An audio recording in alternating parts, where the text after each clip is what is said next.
Hi friends, ಈ ದಿನ ನಾವು ಕಟೀಲು ದುರ್ಗಾಪರಮೇಶ್ವರಿ ಅಮ್ಮನವರ ದರ್ಶನಕ್ಕೆ ಬಂದಿದ್ದೇವೆ. ಆ ತಾಯಿಯ ಆಶೀರ್ವಾದವನ್ನು ಪಡೆದು ಅವಳ ಸಾನ್ನಿಧ್ಯದ ಎದುರಿಗೆ ಬಂದಾಗ ಒಂದು ಮುದ್ದಾದ ಹಸುವನ್ನು ನೋಡಿದ್ವಿ. ಇದು ಆಂಧ್ರದ ಚಿತ್ತೂರಿನ ಪುಂಗನೂರು ತಳಿ. ಇದು ನೋಡೋದಕ್ಕೆ ತುಂಬ ಅಟ್ರಾಕ್ಟಿವ್ ಆಗಿದೆ ಮತ್ತು ಮುದ್ದಾಗಿದೆ.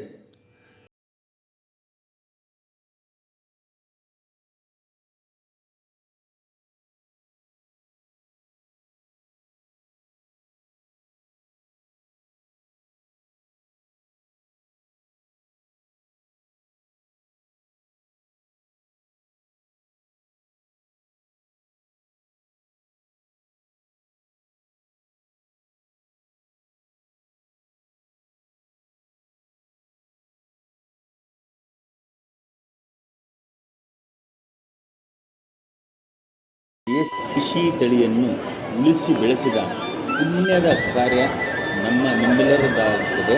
ಧನ್ಯವಾದಗಳು.